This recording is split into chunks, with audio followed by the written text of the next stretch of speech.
بسم اللہ الرحمن الرحیم نحمده ونصلي ونسلم على رسوله الكريم اما بعد قال الله تبارك وتعالى قل ان كنتم تحبون الله فاتبعوني يحببكم الله۔ بزرگان محترم، عزیزان گرامی قدر، گزشتہ جمعہ میں نے بتایا تھا اللہ تبارک و تعالیٰ نے قرآن حکیم کے اندر کئی مقامات پر نبی رحمت صلی اللہ تعالیٰ علیہ وآلہ وسلم کو بھیجنے کا مقصد کیا ہے اسے بیان کیا تھا۔ هو الذی ارسل رسولہ بالہدی ودین الحق لیظہرہ علی الدین کلہ۔ دنیا کے اندر جتنے مذاہب ہیں ان تمام مذاہب کے اوپر مذہب اسلام کو غلبہ حاصل ہو جائے۔ نبی رحمت صلی اللہ تعالیٰ علیہ وآلہ وسلم پوری حیات طیبہ میں اسی بات کی کوشش کر رہے تھے کہ کسی بھی طرح سے یہ انسان ایک اللہ کا اقرار کر لے اور ایک اللہ کی بندگی کرنے والا ہو جائے، کفر کے راستے کو چھوڑ دے، شرک کے طریقوں کو چھوڑ دے، بت پرستی کا راستہ چھوڑ دے اور ایک الہ واحد کی بات ماننے والا بن جائے۔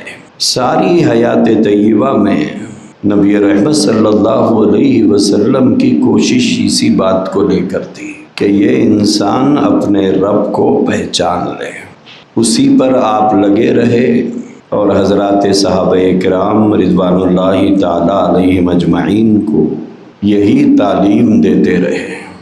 دوسری چیز، نبی رحمت صلی اللہ تعالیٰ علیہ وآلہ وسلم نے انسانوں کو اللہ کی پسند اور ناپسند کو بتایا ہے کہ اللہ کی پسند کیا ہے اور اللہ کو ناپسند کیا ہے۔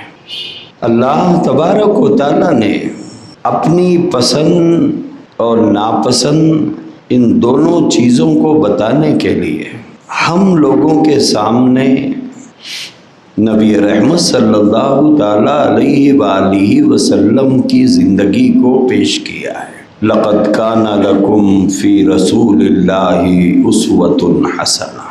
اللہ تعالیٰ نے فرمایا تمہارے لیے ہم نے تمہارے رسول کو نمونہ بنا کر پیش کیا ہے کہ تمہارے سامنے محمد رسول اللہ صلی اللہ علیہ وآلہ وسلم کو اور آپ کی زندگی کو بطور آئیڈیل پیش کیا ہے۔ ہماری پسند دیکھنا ہو تو رسول کی پسند دیکھو، ہماری ناپسندیدگی دیکھنا ہو تو رسول کی ناپسندیدگی دیکھ لو۔ رسول اللہ صلی اللہ علیہ وسلم جس چیز کو پسند کریں اللہ فرماتے ہیں میری وہی پسند ہے، اور آپ جس چیز کو ناپسند فرماتے ہیں میں بھی اس چیز کو ناپسند فرماتا ہوں۔ قرآن کریم میں اللہ نے فرمایا من یطع الرسول فقد اطاع اللہ، جس نے رسول کی اطاعت کی، جس نے رسول کی فرمانبرداری کی، فقد اطاع اللہ، اس نے اللہ کی فرمانبرداری کی۔ جس نے رسول کی اطاعت کی گویا اس نے اللہ کی اطاعت کی، اور جس نے رسول کی نافرمانی کی گویا اس نے اللہ کی نافرمانی کی ہے۔ ایک دوسری جگہ اللہ تبارک و تعالیٰ نے فرمایا ما آتاکم الرسول فخذوہ، رسول تمہیں جس بات کا حکم دیں وہ کرو۔ یہ نہیں فرمایا کہ میں جو حکم دیتا ہوں وہ کرو، یہ فرمایا کہ رسول جس بات کا تمہیں حکم دیتے ہیں وہ کرو۔ وما نہاکم عنہ فانتہوا، اور رسول تمہیں جن باتوں سے منع کرے، رسول تمہیں جس بات سے روکے، رسول جس چیز کو ناپسند فرمائے تمہاری یہ ذمہ داری ہے کہ تم اس چیز سے اپنے آپ کو روک لو۔ تو اللہ تبارک و تعالیٰ نے اپنی خوشی کس چیز میں ہے اسے بھی بتایا ہے، اور اب اس کی ناراضگی جس چیز میں ہے اسے بھی بتایا ہے۔ اب اللہ کی ناراضگی اور اس کی خوشنودی ہر کام میں اگر دیکھنا ہو تو اللہ نے فرمایا میرے رسول کو دیکھ لو۔ اگر میرے رسول اسے پسند کرتے ہیں تو میں بھی پسند کرتا ہوں، اگر میرے رسول اسے پسند نہیں کرتے تو میں بھی نہیں پسند کرتا ہوں۔ کیوں؟ لَقَدْ كَانَ لَكُمْ فِي رَسُولِ اللَّهِ أُسْوَةٌ حَسَنَةٌ، میں نے رسول کو تمہارے لیے آئیڈیل بنایا ہے۔ اب جو بھی کام کرنا ہے اس میں رسول اللہ صلی اللہ علیہ وسلم کو دیکھنا ہے کہ آپ نے اس کام کو کس طرح سے کیا ہے۔ جو بھی کام کرنا ہے یہ دیکھنا ہے کہ آپ صلی اللہ تعالی علیہ وآلہ وسلم کا اس کام میں طریقہ کیا ہے۔ اور اللہ کے نبی علیہ الصلاۃ والسلام نے فرمایا من احب سنتی فقد احبنی، فرمایا کہ جس کو میرا طریقہ محبوب ہو، جو میرے طریقے سے محبت کرتا ہو، وہ اس بات کی علامت ہے کہ وہ مجھ سے محبت کرتا ہے۔ من احب سنتی فقد احبنی، اللہ کے نبی علیہ الصلاۃ والسلام نے ایک معیار بتایا ہے چاہنے والوں کے لیے، چاہت کا ایک طریقہ بتایا ہے، محبت کا ایک طریقہ بتایا ہے۔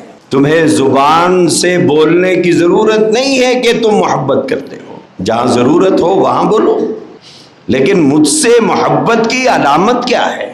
دیکھ لو کہ میرے طریقوں سے اسے محبت ہے یا نہیں ہے۔ اگر میرے طریقے سے محبت ہے تو مجھ سے محبت ہے۔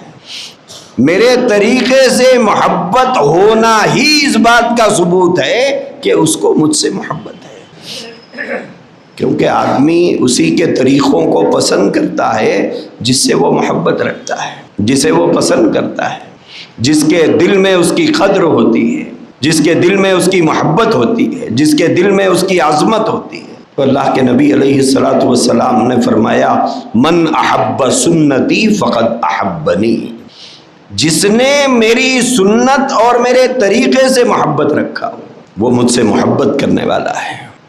یہ علامت ہے رسول اللہ صلی اللہ علیہ وسلم سے محبت کی۔ تو اللہ تبارک و تعالیٰ نے اللہ کے نبی علیہ الصلاۃ والسلام کو ایک نمونہ بنا کر ہمارے سامنے پیش کیا۔ اگر تم باپ ہو تو باپ کے روپ میں تمہیں کیسا ہونا چاہیے، اپنے نبی کو دیکھ لو۔ اگر تم شوہر ہو تو شوہر کے روپ میں تمہیں کیسا ہونا چاہیے، اللہ کے نبی کو دیکھ لو۔ اگر تم حاکم وقت ہو تو اللہ کے نبی علیہ الصلاۃ والسلام کو دیکھ لو۔ اگر تم اپنے خاندان کے بڑے ہو، چھوٹوں کے ساتھ کیسا رہنا چاہیے، اللہ کے نبی کو دیکھ لو۔ اگر تم تاجر ہو، اللہ کے نبی کو دیکھو۔ اگر تم خریدار ہو، اللہ کے نبی کو دیکھو۔ اور اللہ کے نبی علیہ الصلاۃ والسلام نے فرمایا ومن اعرض، اللہ کے نبی علیہ الصلاۃ والسلام نے فرمایا جو میرے طریقے سے اور سنت سے اعراض کرتا ہے فمن رغب عن سنتی، میرا طریقہ ڈھونڈتا نہیں ہے، میرا طریقہ نہیں ڈھونڈتا ہے، کس کام کو میں نے کیسے کیا، کس کام کو میں نے کیسے انجام دیا، کس کام کو کیسے کرنے کا حکم دیا، وہ اسے چھوڑ دیتا ہے۔ فمن رغب عن سنتی، تو اللہ کے نبی نے فرمایا فلیس منی، تو پھر اس سے میرا کوئی رشتہ نہیں ہے۔ مجھ سے محبت ہونے کی علامت یہ ہے کہ ہر کام میں میرا طریقہ نظر آئے، یہ مجھ سے محبت ہونے کی علامت ہے۔ لوگ اسے دیکھ کر پہچانیں یہ غلام مصطفیٰ ہے، اس کے طریقہ کار کو دیکھ کر پہچانیں کہ یہ نبی کا ماننے والا ہے، اس کی شکل سے، اس کی صورت سے، اس کے لباس سے، اس کے اخلاق سے، اس کے کردار سے، اس کے بیچنے اور خریدنے کے انداز سے، بڑے اور چھوٹوں کے ساتھ اس کے سلوک کے انداز سے پہچانا جائے کہ یہ اللہ کا نبی کا غلام ہے۔ فَمَن رَغِبَ عَن سُنَّتِي فَلَيْسَ مِنِّي، اللہ کے نبی علیہ الصلاۃ والسلام نے فرمایا اگر میرا طریقہ نہیں ہے اور میرے طریقے سے منہ موڑ لیتا ہے، میری سنت سے منہ پھیر لیتا ہے، میرے طریقے کو پسند نہیں کرتا ہے، حضور نے فرمایا پھر میں کوسا اسے پسند کرنے والا ہوں؟ میں بھی تو اسے نہیں پسند کروں گا، میں بھی تو اسے نہیں پسند کرتا، وہ مجھ میں سے نہیں ہے جسے میرا طریقہ نہ پسندیدہ ہو۔ قیامت تک کے لیے اللہ تبارک و تعالیٰ نے اپنی پسند بتا دی قرآن مجید کے اندر، وہ پسند ہے نبی رحمت صلی اللہ علیہ وسلم کا طریقہ۔ اب چاہے دنیا کتنی ترقی کر لے اور کون سے کام کو دنیا کس طریقے پر انجام دیتی ہو، اس سے مسلمان کو کوئی لینا دینا نہیں ہے۔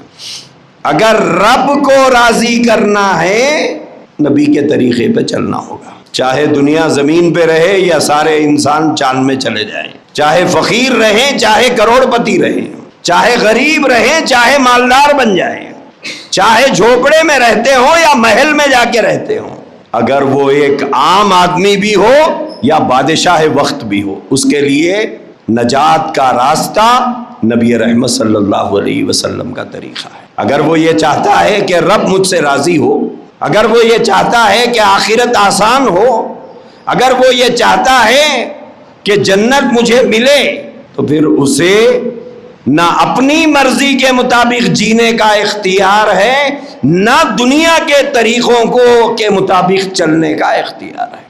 ہم بڑے جوش اور تیش میں بولتے ہیں کہ ہم غلام مصطفیٰ۔ غلام کا معنی معلوم ہے؟ غلام کسے کہتے ہیں؟ آج تک ہم لوگوں نے غلام کا معنی ہی نہیں سمجھا۔ غلام کہتے کسے ہیں؟ ایک شخص، اس زمانے کی بات ہے جب بازار میں غلام اور باندیاں بکتی تھی، بیچے جاتے تھے۔ جیسے مارکیٹ میں جانور بکتے ہیں ایسے لوگ انسانوں کو بیچتے تھے۔ تو ایک صاحب ایک باندی خرید کر لائے بازار سے، عورت تھی، اسے خرید کے لائے تھے۔ لانے کے بعد انہوں نے پوچھا کیا کھائے گی؟ اس نے کہا کہ جو آقا کھلائے وہ کھاؤں گی، میں تو باندی ہوں۔ کیا پہنے گی؟ بولے جو آپ پہنائیں گے وہ پہنوں گی۔ کہاں رہے گی؟ بولے آپ جہاں رکھے وہاں رہوں گی۔ اس نے کہا کہ سرکار میں باندی ہوں، لونڈی ہوں آپ کی۔ لونڈی اگرچہ کہ ہمارے سماج میں ایک گالی سمجھا جاتا ہے، لیکن ساری کتابوں میں باندی کو لونڈی ہی لکھا جاتا ہے۔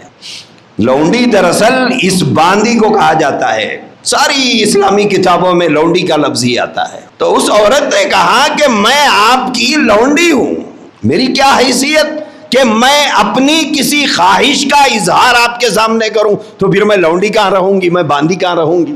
باندی کا مطلب تو یہ ہے کہ آقا جو ڈال دے وہ کھا لے، جو پہننے کو دے دے وہ پہن لے، جو جہاں رکھے وہاں رہے۔ اگر میری اپنی کوئی مرضی ہوتی تو میں باندی کیوں ہوتی؟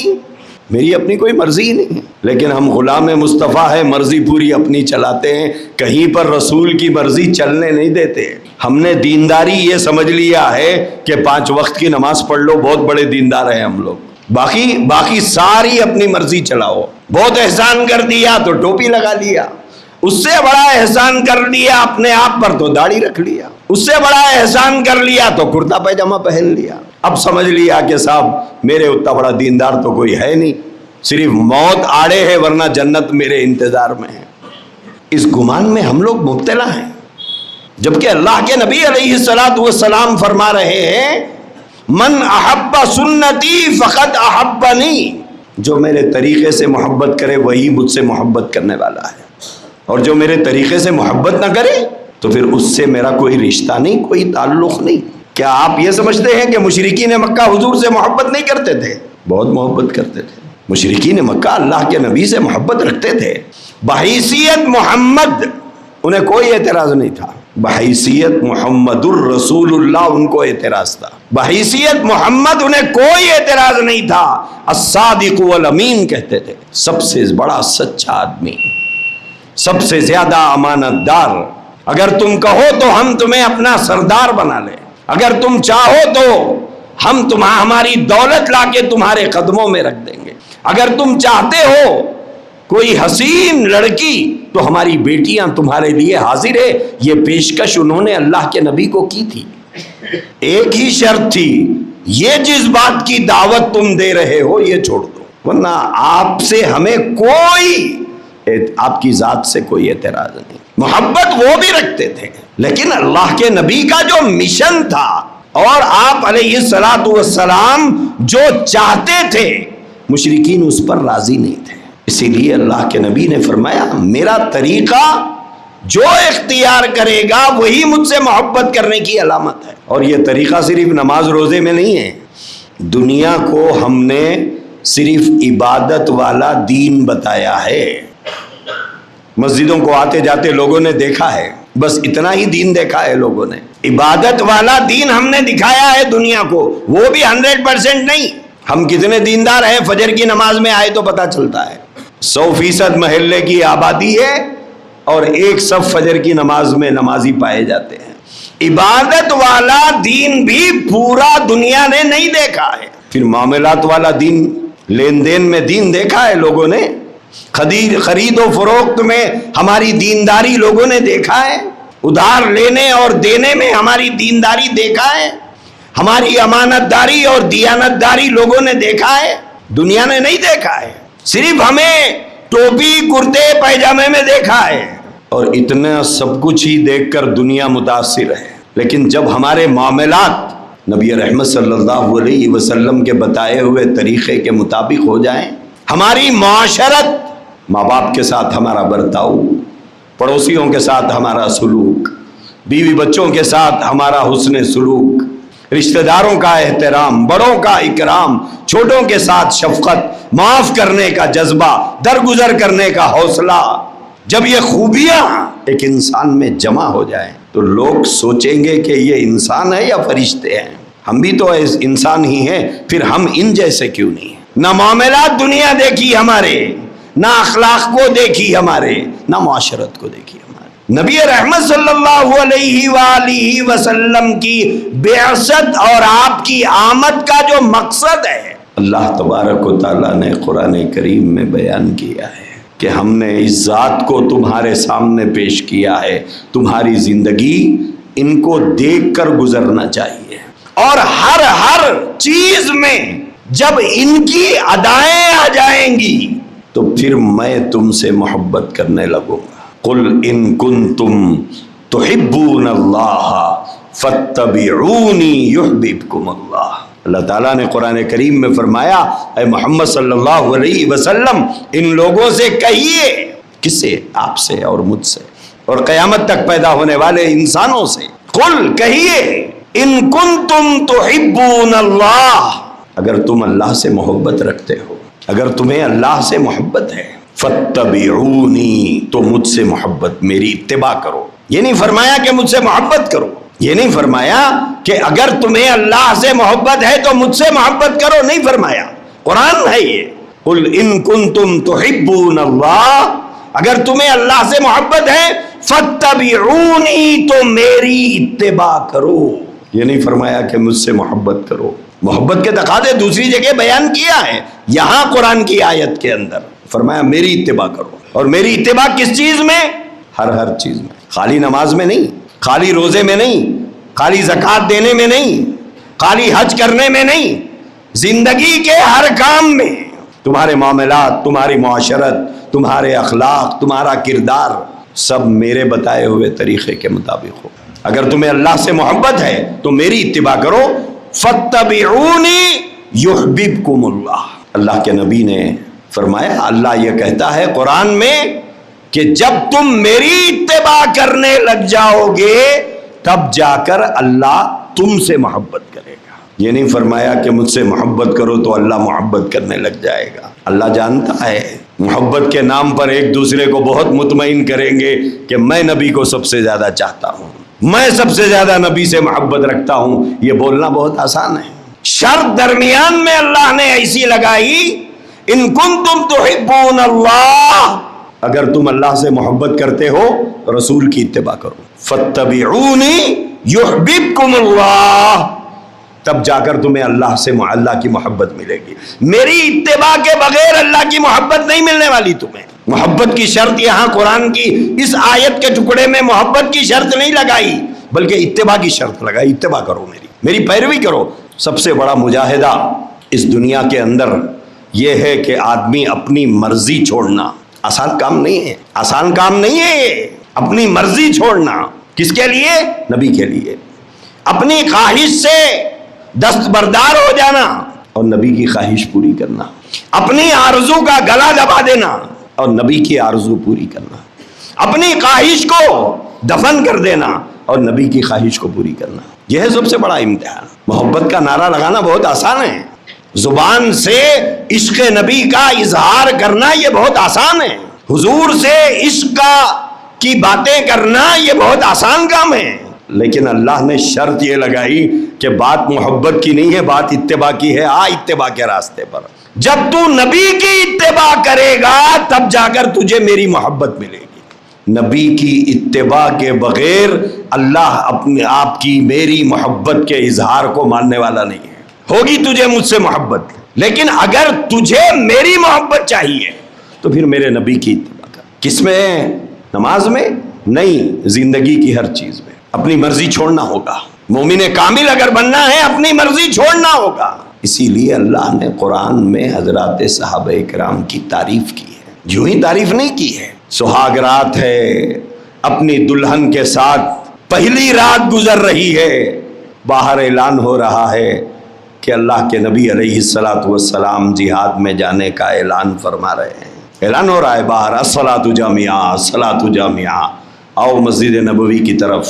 یہ آواز لگتی تو لوگ مسجد نبوی میں جاتے، حضور بلا رہے ہیں۔ سہاگ رات ہے، حضرت حنظلہ رضی اللہ تعالیٰ عنہ کی، اپنی بیوی سے فرمایا کہ زندگی وفا کری تو پھر ملاقات ہوگی، اگر زندگی وفا کری تو پھر ملاقات ہوگی، دل کی چاہتیں اور دل کی ارمان پھر پورے کیے جائیں گے، لیکن ابھی اللہ کے نبی کی جانب سے آواز آ رہی ہے اور میں چلا اس وقت میں۔ چلے گئے اٹھ کے، نہ صرف چلے گئے جنگ میں چلے گئے، نہ صرف جنگ میں شریک ہوئے، شہید ہو گئے۔ اسی لیے تو اللہ نے صحابہ اکرام کی تعریف کی ہے۔ دنیا میں حضرات صحابہ واحد ایک ایسی جماعت ہے، پورے نبیوں کی امت میں صحابہ واحد ایک ایسی جماعت ہے جس کے لیے اللہ نے اپنی رضا کا دنیا میں اعلان کیا ہے کہ میں ان سے راضی ہوں۔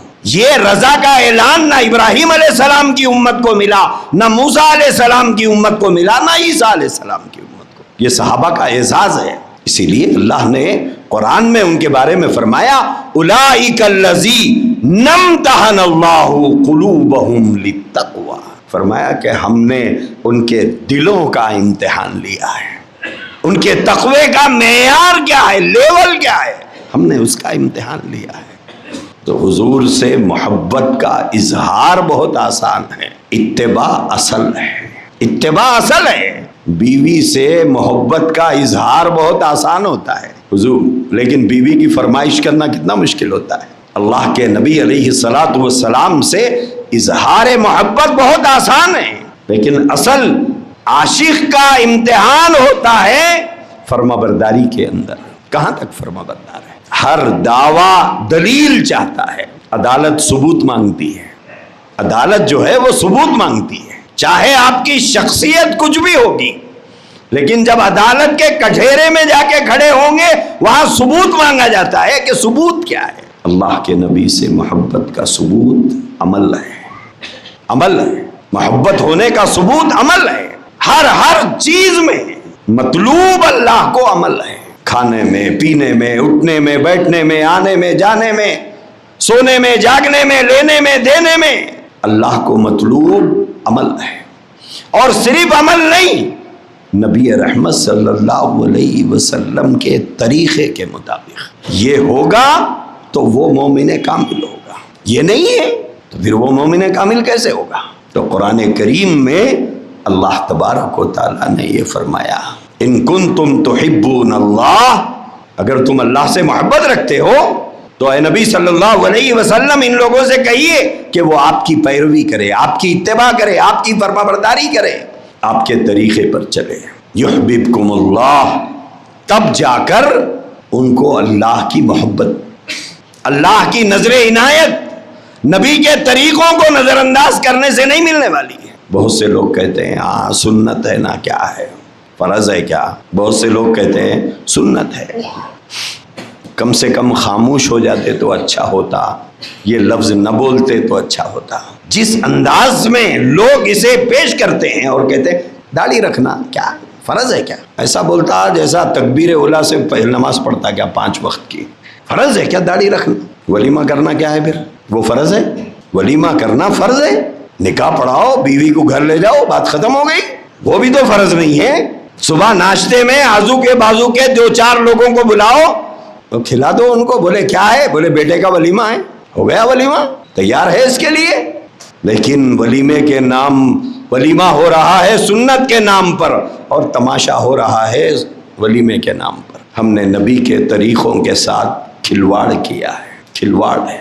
اور اللہ کے نبی علیہ السلام نے فرمایا ایک دور آئے گا دنیا میں ایسا، لوگ وہ کریں گے جس کا میں نے حکم بھی نہیں دیا. یفعلون ما لا یؤمرون، وہ کام کریں گے جس کا میں نے حکم نہیں دیا، اور وہ کام کریں گے، وہ کام نہیں کریں گے جس کا میں نے حکم دیا ہے. جس کا حکم دیا وہ نہیں کریں گے، جس کا حکم نہیں دیا وہ کریں گے. پرسوں دیکھ لیجئے اتوار کے دن، کل رات سے شروع ہو جائیں گے عاشقان مصطفیٰ. جس کا حکم اللہ کے نبی نے نہیں دیا، جس کا حکم اللہ کے نبی نے نہیں دیا، لیکن وہ کام ہم ضرور کریں گے. اور کس کے نام پر کریں گے؟ نبی کے نام پر کریں گے، نبی کے نام پر کریں گے. پچھلے 2-4 سال سے 12 ربیع الاول کے نام پر، 12 ربیع الاول کو تو کچھ نہیں ہو سکا. کیوں؟ حالات شہر کے ایسے تھے کہ اجازت نہیں ملی، تو عید کا دن بدل گیا. آپ غور کیجئے کہ اگر یہی عید الفطر ہوتی یا عید الاضحیٰ ہوتی اور اسی تاریخ میں آتی جس تاریخ میں ہمارے ہندو بھائیوں کا تیوہار ہے، کیا وہ بدلتا؟ کہ بجائے 1 شوال کے ہم 7-8 شوال کو عید کی نماز پڑھتے، 10 ذی الحجہ کے بجائے ہم 12-15 ذی الحجہ کو قربانی کرتے. کوئی تیار نہیں ہوتا، لیکن یہ لوگ تیار ہو گئے. اس کا مطلب یہ ہے کہ ان کی اپنی ایجاد کردہ عید ہے، رسول اللہ کی عطا کردہ عید نہیں ہے. صاف ظاہر ہو گیا. اگر یہی عید الفطر ہوتی یا عید الاضحیٰ ہوتی تو کیا یہ تاریخ بدلی جا سکتی ہے؟ کیا مسلمان اس پر آمادہ ہوگا؟ ہرگز نہیں ہو سکتا تھا، ناممکنات میں سے تھا. لیکن یہ 3را سال غالباً ہے جس میں تاریخ بدل رہی ہے، اور راضی ہیں ہم، ہمارے مسلمان بھائی راضی ہیں. بولے چلتا. اس کا مطلب یہ ہے کہ دین اور اسلام سے اس کا تعلق نہیں ہے. دوسری بات، یہ ایک رسم ہے، مذہب کا کی عبادت نہیں ہے. رسم کبھی بھی ادا کی جا سکتی ہے، یہ ایک رسم ہے. اب جیسے 14 تاریخ کو جلوس نکلے گا، 12 ربیع الاول سے اس کا کیا جوڑ باقی رہ گیا؟ 12 ربیع الاول تو گزر گئی، وہ تو گزر کے 8 دن ہو گیا، اور 10 دن کے بعد یہ ہو رہا ہے. اس کا مطلب یہ ہے کہ یہ ایک رسم ہے، جسے ایک فارمیلٹی ہے جسے ادا کرنا ہے. نہ سنت ہے نہ فرض ہے. سنت جو ہوتی ہے اس میں تبدیلی نہیں ہو سکتی، سنت میں کبھی تبدیلی نہیں ہوگی. اللہ کے نبی کا جو طریقہ ہے قیامت تک وہی طریقہ رہے گا. بیٹھ کے پانی پینا ہے قیامت تک پینا ہے.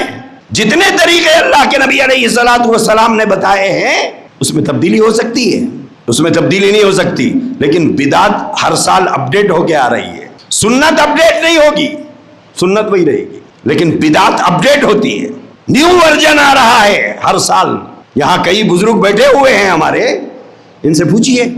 ایک زمانے میں 12 ربیع الاول کو ہماری نانی اور دادیوں سے بھی ہم نے سنا کہ اس کو 12 وفات کا مہینہ کہتے تھے. 12 وفات یعنی 12 تاریخ کو حضور کی وفات ہوئی تھی ربیع الاول کے، اس میں کسی کا اختلاف نہیں ہے. تو اس کو 12 وفات کا مہینہ کہا جاتا تھا. پھر 12 وفات سے تھوڑا اپڈیٹ ہو کر میلاد النبی کا مہینہ ہوا، پھر تھوڑا اپ گریڈ ہوا تو عید میلاد النبی ہوا، پھر اور ترقی کیا تو جشن عید میلاد النبی ہوا. پڑھ لیجئے آپ، کتابیں ہیں.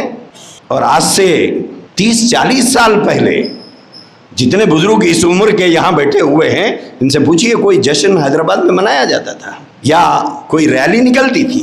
کچھ نہیں نکلتا تھا. سنت وہی رہتی ہے، بدعت ہر سال بچے دیتی رہتی ہے. بدعت جو ہے ہر سال بچے دے رہی ہے. سنجیدگی سے غور کریے اس کے اوپر. کیوں؟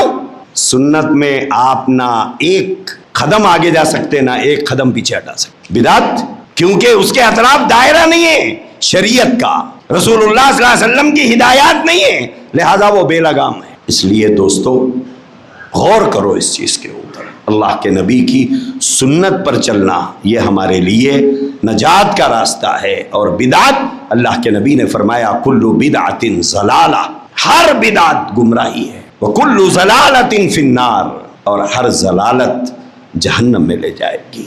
اللہ ہم سب کی حفاظت فرمائے۔ وآخر دعوانا الحمدللہ۔